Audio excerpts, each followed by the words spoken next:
영화친구 김시사. 비닐하우스를 헤매며 혜미를 찾는 남자 종수. 얼마 전까지만 해도 종수와 돈 많은 남자 벤 앞에서 옷을 벗고 자유롭게 춤을 추던 혜미는 어느 날 갑자기 사라지고 마는데요. 종수는 이 모든 게 이상한 취향을 가진 벤에 의한 범죄라고 생각합니다. 어쩌면 그가 혜미를 죽이고 태웠을지도 모른다고요. 조심스럽게 그의 뒤를 쫓는 종수.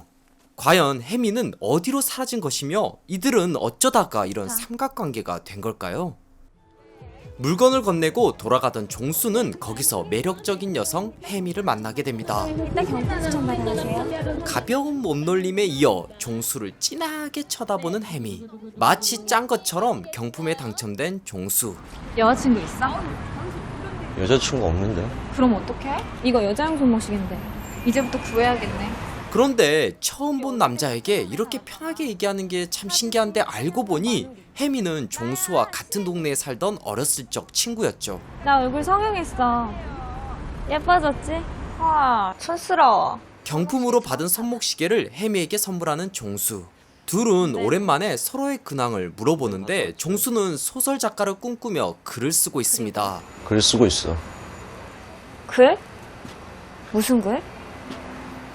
소설. 야, 나 곧 아프리카에 간다.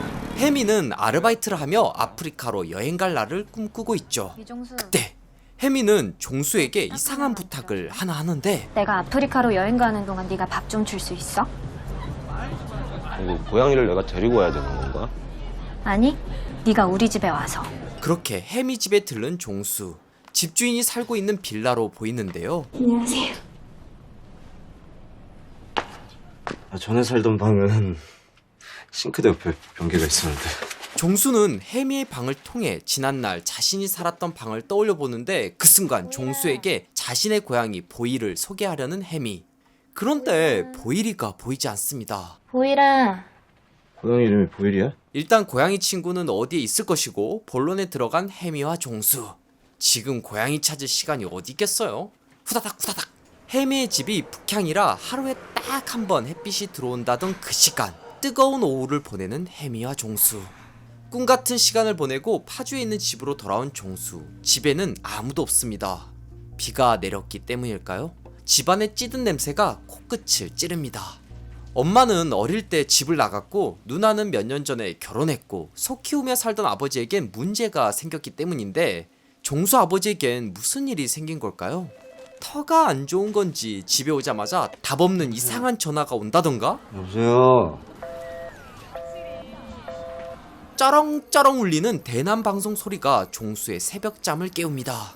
아프리카로 떠난 혜미 대신 고양이에게 밥을 주려고 하는데 보일아 어딨니? 고양이 대신 똥이 그를 반기죠. 이게 뭘까요 보일씨? 이처럼 언뜻 보기엔 아무렇지도 않은 종수의 일상엔 묘한 미스터리함이 가득합니다. 그때 집 한편에 보관된 칼들을 발견한 종수. 종수 아버지 혹시 칼 컬렉터인가요? 너희 아버지야말로 소설의 주인공 같은 사람이야. 변호사이자 아버지의 동창이었던 친구는 종수에게 파란만장한 아버지의 삶을 소설로 써보라고 권합니다. 종수의 아버지는 공무원을 폭행한 혐의로 재판을 받고 있었는데요. 그래서 아버지 대신 남은 소를 키우기 위해 파주 집으로 돌아올 수밖에 없었던 거죠. 중동에서 개고생하고 왔을 때 내가 그랬다. 그 돈 갖고 강남 어딘가 가서 아파트 한 채 사두라고. 절대 후회하지 않는다고. 만약 그 당시 강남에 집을 샀으면 종수의 삶도 달라질 수 있었을까요? 나야 혜미. 내일 오후 4시 도착인데 너 공항으로 나와줄래? 그때 여행을 떠난 혜미가 돌아옵니다. 신나서 공항에 갔더니 웬 말끔한 남자와 함께 돌아온 혜미. 아 이거 기분 나쁘죠. 벤 오빠, 여긴 나의 하나뿐인 친구 이종수. 벤의 등장으로 얼떨결에 짐꾼이 된 종수. 여유를 가진 네가 등장하면 왠지 모르게 기죽게 되는 경우가 있긴 하죠. 건강하는 타고났잖아. DNA가 우수하니까. 짐꾼에 이어 기사가 된 것 같은 종수. 썩 기분이 좋지 않습니다. 자연스럽게 주도권을 뺏기며 혜미를 데려다 주는 것도 종수가 아닌 벤의 몫이 되는데요. 종수도 저런 여유로운 미소와 멋진 차가 있었으면 좋았겠지만 현실은 소설은커녕 폭력을 쓴 아버지를 위해 탄원서를 쓰고 있었죠. 그저 웃음만 나오는 종수. 소설 쓰는 실력으로 탄원서를 쓰다 보니 분명히 글은 좋긴 한데 글로 쓰인 종수의 아버지는 이웃들이 생각하는 그런 사람은 아니었죠. 이용석 씨는 평소에 순박한 농부였고 정다운 이웃이었습니다. 이렇게 돼 있거든. 솔직히 정답지는 않았지. 그때 해미의 부름에 벤이 사는 동네에 온 종수. 종수와 달리 벤은 재밌는 일이라면 무엇이든 하는 그런 사람인데요. 재밌잖아. 재미만 있으면 나 뭐든지 해. 재미가 최상위 가치가 된다는 건 해석하기에 따라 굉장히 무서운 말입니다. 그 말엔 어떤 선이 존재하지 않으니까요. 맛난 음식을 해주겠다며 벤 집에 들르는데 인간이 신에게 재물을 바치듯이 난 나 자신을 위해서 재물을 만들고 내가 그걸 먹는 거야. 요리마저 폭력적으로 묘사하는 벤. 어떤 불길한 느낌을 받은 종수는 화장실로 향하고 화장실 어떨 줄 알아? 거기서 전문가용 메이크업 박스를 발견합니다. 보통 남자들이 이런 걸 집에 두는 경우는 흔치 않죠. 혹시 벤의 직업과 관련이 있는 걸까요? 수많은 여성의 물건으로 보이는 액세서리들까지 불현듯 사회에 해를 끼친 자신의 아버지가 떠올랐던 걸까요? 종수는 무언가를 모으는 벤을 의심하기 시작합니다. 저 사람이 너 왜 만나는 것 같아? 그거에 대해서 생각해 본 적 있어? 저 너머가 북한이잖아. 이번엔 종수 집에 놀러온 벤과 해미. 해미는 어릴 적 우물 안에 빠진 자신을 구해준 종수가 그걸 기억 못하는 게 참 서운한데요. 우물에 빠졌었다고? 몇 살 때? 7살 땐가? 얘 얼굴이 딱 보이는 거야. 그때 종수가 날 발견해서 구출됐지. 그런데 기억도 못하네. 인생의 의미를 알려고 하는 그레이트 헝거가 되고픈 해미는 노을이 지는 그 순간 춤을 춥니다. 마치 새가 되어 하늘을 날듯 양팔을 벌려 자유롭게 춤을 춥니다. 해미는 이제 더 자유로워졌을까요? 잠든 해미를 두고 벤과 종수는 서로의 비밀을 공유합니다. 종수는 아주 오래전 집을 나간 엄마의 옷을 태웠고 내가 엄마의 옷을 태웠어요. 저 마당에 불을 지펴놓고 아버지가 시켰어요. 내 손으로 직접 태우라고. 난 비닐하우스를 태우는 취미가 있어요. 벤은 들판에 버려진 비닐하우스를 골라 태우는 묘한 악취미가 있는데요. 당연히 남의 거죠. 말해주면 범죄행위죠. 잡히면 어쩌려고. 안 잡혀요. 절대. 의미심장한 말에 조금씩 일그러지는 종수의 표정. 지금 종수는 무엇을 상상하고 있는 걸까요? 개운하게 잠을 잔 해미의 얘기를 들어주긴커녕 핀잔을 주는 종수. 나무 많이 컸네. 너 왜 그렇게 옷을 잘 벗어? 남자들 앞에서. 씁쓸한 표정으로 벤의 차를 타고 떠납니다. 이대로 보내도 괜찮은 걸까요? 다음날 걸려온 전화 한 통. 해미인데 여보세요. 마치 누군가에게 쫓기는 듯한 소리만 들리다가 전화가 끊어져 버립니다. 갑자기 불현듯 불길해진 종수. 급하게 해미의 집에 가보는데 왜 그래요? 어렵게 집주인 할머니 도움으로 문을 열어보는데 해미는 집에 없습니다. 어디 여행이라도 간 모양이네. 방도 깨끗하게 정리해놓고. 이렇게 청소를 하고 다니는 애가 아닌데. 그 지저분한 집은 깨끗해졌고 고양이 보이리도 보이지 않습니다. 마치 해미가 애초에 여기에 없었던 것처럼 말이죠. 혹시 누군가에게 납치된 걸까요? 아니면 우리가 모르는 어떤 비밀이 숨겨져 있는 걸까요? 집에 돌아온 종수는 급하게 비닐하우스 위치를 찾으며 사방을 돌아다니기 시작합니다. 사람이 실종되면 24시간 안에 반드시 찾아야만 하죠. 그 안에 무슨 일이 벌어질지 모르기 때문인데 이제 시간이 얼마 남지 않았습니다. 전원이 꺼져 있어 이 소리 후 소리샘 퀵보이스로 연결되오며 통화료가 부과됩니다. 종수는 들판에 버려진 비닐하우스를 태운다는 벤의 말이 떠오른 걸까요? 난 비닐하우스를 태우는 취미가 있어요. 벤의 뒤를 쫓으며 그의 일상을 추적하기 시작합니다. 벤 역시 해미의 행방을 모른다고 하는데요. 나도 걔 연락이 안 돼요. 혜미는 그냥 연기처럼 사라졌어요. 하지만 종수는 벤을 의심합니다. 정말 해미가 사라진 게 벤 때문일까요? 벤 집 근처에 잠복한 종수. 호랑이도 제 말하면 온다고 갑자기 벤에게서 연락이 오는데 여보세요. 그때 어쩐지 차가 낯이 익다 했는데. 과연 종수는 해미를 찾을 수 있을까요? 그리고 정말 종수의 의심대로 벤은 이상한 취미를 가진 사람인 걸까요? 늦었죠. 해미에게 호감을 보이더니 어느새 다른 여자가 생긴 벤. 종수는 혜미가 그렇게 좋아하는 여행을 간 게 아닐까 하고 물어보는데 벤은 혜미가 그럴 돈이 없다고 합니다. 내가 알기로 혜미는 지금 돈이 한 푼도 없어요. 보기와는 달리 혜미는 돈 한 푼 없이 홀로 외롭게 지냈던 것 같은데요. 그 말을 남기곤 다른 여성과 포르쉐를 타고 떠나는 벤. 하지만 종수는 벤이 여전히 의심스럽습니다. 정말 벤은 혜미가 사라진 것과 관련이 없는 걸까요? 아니면 종수의 어떤 불길한 의심대로 벤이 혜미를 해하고 불태운 걸까요? 벤의 뒤를 따라가는 종수. 어느 것 하나 부족함 없이 여유롭게 즐기는 벤.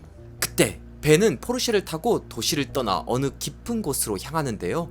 급하게 그를 쫓아갑니다. 벤이 말한 외진 곳에 남겨진 비닐하우스를 태우러 가는 걸까요?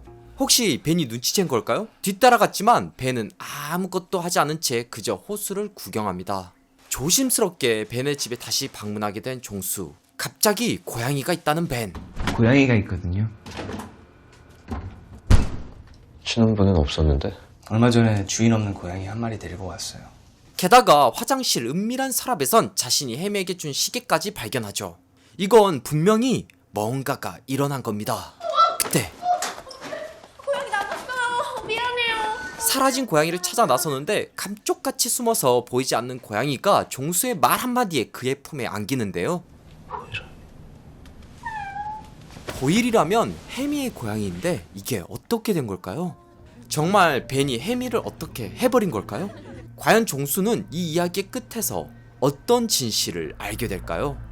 영화 친구들, 오늘도 영화와 함께 행복한 시간 보내고 계신가요? 오늘 소개한 작품은 존재에 대한 깊은 이야기를 종수를 통해 엿보게 만드는 영화 버닝입니다. 먼저 이 작품은 김시선의 정주행 리스트에 추가된 20번째 영화인데요. 김시선의 정주행 리스트에 올라간 다른 작품들을 보고 싶다면 영상 설명란 또는 고정 댓글에 적힌 링크를 확인해주세요. 버닝을 이미 보신 분들도 계실 테고 이게 무슨 영화일까 라는 생각에 접근 자체를 하지 않거나 보다가 만 분들도 분명히 계실 것 같아요. 아마도 이 영화의 태도가 조금 묘하기 때문이어서 그런 것 같은데요. 사람으로 치면 생각보다 싱거운 사람 느낌? 뭔가 대단한 사람인 줄 알았는데 얘기를 하다 보니까 어라 되게 재미없는 사람이네 이렇게 느껴질 수 있는 영화이기 때문이죠. 하지만 2018년에 개봉한 이후로 저는 버닝이 여러 겹에 걸쳐 잘 만들어진 매우 무서운 영화라는 생각을 저버릴 수가 없습니다. 제 생각이 맞다면 버닝은 정말 매우 치밀하게 잘 쓰인 각본에 따라 구성된 매우 훌륭한 영화인데요. 오늘은 3단계에 걸쳐 이 영화를 분석해 보려고 합니다. 아직 버닝을 잘 이해하지 못하셨거나 또는 다른 버닝에 대한 이야기가 궁금하신 분들은 지금 저와 함께 이 버닝을 다시 봐주시면 좋을 것 같아요. 항상 그렇듯이 여기까지 흥미를 느끼셨다면 직접 영화를 보고 오신 다음에 함께 얘기를 나눠보면 더욱 좋을 것 같습니다. 보고 오셨다는 가정하에 버닝을 둘러싼 여러 이야기를 하나씩 까보도록 하겠습니다. 제 이야기가 잘 전달된다면 이 분석의 끝에서 우린 혜미처럼 존재하지 않는 귤을 까먹을 수도 있을 거예요. 우리는 지금 존재할까? 1단계 모두 존재의 이유를 찾고 싶을 뿐이다. 버닝이 도대체 무슨 영화일까요? 저는 이 영화가 존재하는 법에 대한 영화라고 생각하는데요. 여러분도 알다시피 버닝을 구성하는 3명의 인물은 혜미, 벤, 그리고 종수입니다. 이들은 각자 존재의 이유를 찾으려고 하는 인물들인데요. 더 쉽게 말해서 이 세상에서 내가 뭘 해야 할지, 난 뭘 원하는 걸까를 고민하고 나아가는 인물들이죠. 과연 그들은 이 영화에서 어떻게 존재하고 있을까요? 먼저 혜미가 존재하는 법을 살펴볼게요. 영화의 초반부에서 종수를 만난 혜미는 그레이트 헝거에 대한 얘기를 해줍니다. 리틀 헝거는 그냥 배가 고픈 사람이고 그레이트 헝거는 삶의 의미에 굶주린 사람이래. 혜미는 자신이 사는 삶의 의미를 찾고 싶은 사람입니다. 삶의 의미란 말로 설명하기 힘들면서도 보이지 않는 추상적인 것이죠. 그렇다면 혜미는 어디에서 삶의 의미를 찾았을까요? 여기 귤이 있다고 생각하지 말고 여기에 귤이 없다는 걸 잊어먹으면 돼. 혜미는 보이는 것과 보이지 않는 것에는 큰 차이가 없다고 생각합니다. 중요한 건 먹고 싶다고 생각하게끔 하는 게 중요하죠. 중요한 건 진짜 먹고 싶다고 생각하는 거야. 그래서일까요? 혜미는 고양이 보일이가 보이는 게 중요한 게 아닙니다. 그저 있다고 생각하면 되는 거죠. 오히려 보이지 않기 때문에 종수는 애타게 고양이를 찾게 되는데요. 보이라 어딨니? 보이라 꼭꼭 숨어라 머리카락 보이라. 존재할 때보다 존재하지 않을 때, 보일 때보다 보이지 않을 때 우린 그 존재를 더 찾게 되는 거죠. 그렇게 혜미는 종수에게 뼈아픈 말을 듣고 나서 보일이처럼 사라져버립니다. 혜미는 이 영화에서 누군가 애타게 찾는 그런 종류의 사람은 아닌데요. 존재하지만 소외된 사람이죠. 가족하고도 연락 안 하고 지내고 친구도 없어요. 벤의 말대로 친구도 없으며 가족도 혜미를 찾지 않습니다. 어쩌면 혜미는 우리 눈에 보였을 뿐 보이지 않는 사람이나 다름없었을 겁니다. 그런데 혜미는 귤을 통해 우리에게 이미 보여줬죠. 보이는 게 중요한 게 아니고 존재한다고 믿는 게 더 중요하다고요. 그래서 혜미가 우리 눈에 보이지 않게 되고 종수가 애타게 혜미를 찾는 그 순간부터 우린 혜미라는 존재를 더 강하게 인식하게 되고 그동안 잘 알지 못했던 혜미를 더 잘 알게 됩니다. 참 아이러니하죠. 여행을 가고 싶다고 했나 보다. 아니면 나도 잘 모르지만 여행은 안 갔을 거예요. 여행 갈 돈이 없거든요. 내가 알기로 혜미는 지금 돈이 한 푼도 없어요. 그로 인해 자유롭게 삶의 의미를 찾아 해외여행을 다니며 사는 여성이라 생각한 초반과 달리 혜미의 부재를 종수가 찾는 그 순간부터 혜미가 사실은 돈이 없으며 카드빚에 시달리고 있었다는 사실을 알게 됩니다. 쿨하고 밝게 세상과 마주할 것 같지만 누구보다 외로운 사람이 바로 혜미일 수도 있다는 거죠. 혜미 보기보다 되게 외로운 여자예요. 사실 영화를 보는 내내 우린 종수가 만나는 여성으로 혜미를 인식할 뿐 혜미라는 사람 그 자체에 대해선 종수처럼 잘 모릅니다. 종수 역시 혜미와 몸을 섞었다고 해서 그 사람을 알 리가 없습니다. 이를테면 영화에선 종수가 혜미의 존재를 찾아 나서면서 혜미의 집을 다시 방문하게 되는데요. 그때 집이 말끔하게 청소가 돼 있는데 이를 두고 종수는 이렇게 말하죠. 이렇게 청소를 하고 다니는 애가 아닌데. 사실 종수는 혜미가 집에서 어떻게 사는지 제대로 본 적도 없습니다. 그저 자신이 본 것만으로 단정 지을 뿐이죠. 그러니까 사실 혜미가 청소를 잘하는 사람일 수도 있다는 겁니다. 그렇게 혜미는 보이지만 찾지 않는 귤이 아니라 보이지 않지만 찾게 되는 귤처럼 사라져버립니다. 사라졌다고 혜미가 죽었거나 존재하지 않았나요?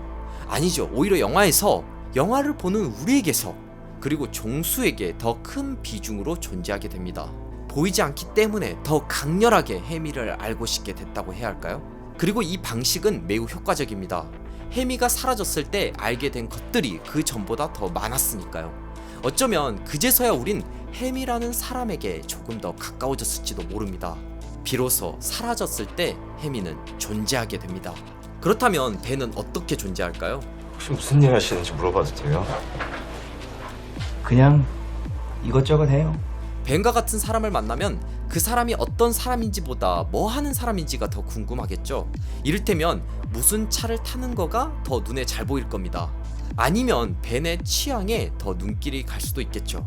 하지만 이런 것들이 벤이 존재하는 방식은 아닐 겁니다. 그건 종수가 혜미를 인식한 방법처럼 보여지는 면을 보고 벤을 인식하는 거니까요. 오빠가 나 같은 사람 좋아한대.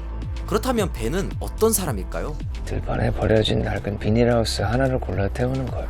혜미가 보이지 않는 방식으로 존재했다면 벤은 보이긴 했으나 발견되지 않는 것들을 찾아내는 방식으로 존재하는 사람입니다. 쉽게 말해서 다른 사람의 이야기를 잘 들어주고 어떤 방식에 의해서든 그들에게 동기나 영감을 주는 사람인 거죠. 그 방식이 혜미 같은 소외된 사람들의 말을 들어주든 또는 모임을 주도하든 누구보다 사람에게 관심을 갖는 사람이죠. 종수 씨는 무슨 소설을 쓰세요? 그래서일까요? 우린 종수가 혜미를 잘 안다고 생각했지만 실은 종수가 보이는 것에 집착하는 동안 벤은 종수보다 더 혜미의 사정을 잘 알고 있었습니다. 여행은 안 갔을 거예요. 여행 갈 돈이 없거든요. 내가 알기로 혜미는 지금 돈이 한 푼도 없어요. 벤이 정말 비닐하우스를 태우는지 영화를 통해서는 확인할 수 없지만 한 가지는 분명하죠. 벤의 말에 의해 종수가 불타기 시작했다는 거 말입니다. 내 이야기를 해주고 싶어요. 그렇게 벤은 버려진 것들을 발견하고 새롭게 탄생하거나 변하는 과정을 즐깁니다. 이를테면 요리처럼요. 내가 요리를 좋아하는 건 내가 생각하고 원하는 걸 내 마음대로 만들어낼 수 있어서 더 좋은 것은 내가 그거 먹어버린다는 거지. 혜미가 사라졌을 때 종수가 흥분하며 비닐하우스를 헤맬 때 벤은 비로소 존재합니다. 그렇다면 종수는 어떤 방식으로 존재할까요? 2단계 종수는 소설을 쓰고 싶을 뿐이다. 글 쓰고 있어. 글? 무슨 글? 소설. 오. 알다시피 종수는 글을 쓰는 작가 지망생인데요. 안타깝게도 종수가 글을 쓰는 것으론 당장 무엇도 바꿀 수가 없습니다. 이용석 씨는 평소에 순박한 농부였고 정다운 이웃이었습니다. 이렇게 돼 있거든. 솔직히 정답지는 않았지. 그는 아무것도 바꿀 수 없는 현실 앞에서 조금은 무기력한 사람이기도 한데요. 그래서 종수는 존재하는 사람이지만 삶의 의미를 찾지 못한 시점으로 보면 존재하지 않는 사람이기도 합니다. 그런 종수는 혜미가 사라지게 되면서 가진 방법을 써가면서 혜미를 찾으려고 노력합니다. 벤을 의심하며 쫓기도 하고 혜미의 가족을 찾아가기도 하는데요. 결국 혜미를 찾진 못하죠. 하지만 그런 과정 속에서 그동안 보는 것에 집착하고 편견을 가져온 종수는 혜미를 조금씩 이해하게 됩니다. 여기 귤이 있다고 생각하지 말고 여기에 귤이 없다는 걸 잊어먹으면 돼. 혜미가 없다는 걸 잊어먹어서 존재하게 만드는 그 방법 말이죠. 그 다음이 중요한데요. 이렇게 종수가 혜미를 애타게 찾다가 못 찾게 된 다음으로 이어지는 컷은 혜미의 집에서 소설을 쓰는 종수입니다. 그러니까 여기서 종수는 한 가지를 깨닫게 된 것으로 보이는데요. 보이지 않는 것을 보게 만드는 게 바로 소설이라고 말이죠. 어떤 글을 창작할 건데? 소설을 쓰려고. 그렇게 종수가 소설을 쓰는 그 순간부터 영화는 완전히 다른 전환점을 맞이하게 됩니다. 쉽게 생각해서 종수가 소설을 쓰는 시점에 이르기까지를 떠올려 보면 종수가 만나고 보고 듣고 느낀 것들입니다. 그 말은 우리가 앞서 본 것은 절대적인 사실이 아니라 종수에 의해 각색된 종수의 기억이라는 말이죠. 이를테면 영화 친구들도 주변 친구들을 보면서 A라는 사람은 저번에 짐을 들어주던데 참 착하더라, B라는 사람은 뒤에서 친구를 욕하던데 참 나쁜 사람이야, 이렇게 자기가 듣거나 바라본 것으로 그 사람을 기억하게 되는데요. 직접 봤다고 해서 그 기억이 반드시 진실은 아닐 겁니다. 사실은 우리가 본 것과 반대로 A가 나쁜 사람이고 B가 착할 수도 있다는 거죠. 하지만 이게 착각이라고 하더라도 내 기억에 의해 쓰인 이야기는 한 편의 영화처럼 찍어지고 기억됩니다. 우리의 사고는 내가 보고 느낀 것 안에서 소설처럼 기록되기 때문인데요. 그렇게 봤을 때 종수는 벤의 집 화장실에서 혜미에게 준 시계를 봤을 뿐이고, 종수는 혜미에게서 보일이 얘기를 들었을 뿐이고, 근데 우리 보일이는 낯선 사람이 오면 어딘가에 숨어서 절대 안 나와. 그저 혜미가 옷을 벗고 자유롭게 춤을 추는 모습만 봤을 뿐인데 나무 많이 컸네. 너 왜 그렇게 옷을 잘 벗어? 남자들 앞에서. 종수는 소설을 쓰듯 쉽게 판단해버립니다. 이런 식으로 우리는 영화가 진행되는 내내 종수의 시점에서 혜미와 벤을 이해하고 세상을 바라보게 되죠. 이는 소설책을 읽을 때와 매우 비슷한데요. 베르나르 베르베르든 스티븐 킹이든 히가시노 게이고든 그들의 소설을 읽는 그 순간 우리는 실제가 아니라 작가가 쓴 이야기를 따라가게 됩니다. 하지만 잘 쓴 이야기는 어느 현실보다 더 진짜 같은 느낌을 주죠. 마치 없는 귤이 있는 귤보다 더 먹음직스럽게 느껴진다고 해야 할까요? 이처럼 우리는 종수의 시점이나 생각의 변화에 따라 혜미와 벤을 이해하게 됩니다. 또는 추측하게 되죠. 그렇게 봤을 때 버닝을 세 개의 막으로 나눌 수 있을 것 같은데요. 종수의 기억, 소설 지필, 종수의 살인. 1막에 해당하는 종수의 기억은 2막에서 종수가 쓰는 소설의 재료가 됩니다. 종수는 재료를 어떻게 요리해야 하는지 이미 벤에게서 배운 바가 있죠. 인간이 신에게 재물을 바치듯이 난 나 자신을 위해서 재물을 만들고 내가 그걸 먹는 거야. 여러분도 알다시피 본 적은 없으나 존재하게 만드는 건 혜미를 통해 배웠고요. 1막을 통해 발전된 종수는 소설 지필에 이르러서야 처음으로 자신답게 존재하게 됩니다. 어떤 소설을 쓰고 싶은데? 무엇을 써야 할지 몰랐던 종수는 이제 혜미와 벤 덕에 쓸 게 많아졌죠. 보고 들은 게 많으니까요. 이처럼 혜미, 벤, 종수는 유기적으로 서로가 존재하기에 자신도 존재할 수 있는 관계를 맺고 있는데요. 말 그대로 이 세 사람은 서로가 있기에 사람, 사물, 느낌 따위가 실제로 있다고 생각하는 느낌인 존재감이 생기게 된 거죠. 혜미의 존재감은 혜미를 찾는 종수가 있기에 가능하고, 벤의 존재감은 혜미와 종수가 있기에 쓸모 있으며, 종수의 존재감은 혜미와 종수에게서 얻은 영감으로 소설을 쓰면서 생기게 됩니다. 그럼 이렇게 질문하실 수 있을 것 같아요. 1막은 종수가 보고 듣고 느낀 것을 우리가 보고 있는 종수의 기억이고, 2막은 1막의 종수의 기억을 소설로 쓴 게 2막이라면 3막에 해당하는 종수의 살인은 무엇을 의미하냐고 말이죠. 3단계 종수는 이제 나아간다.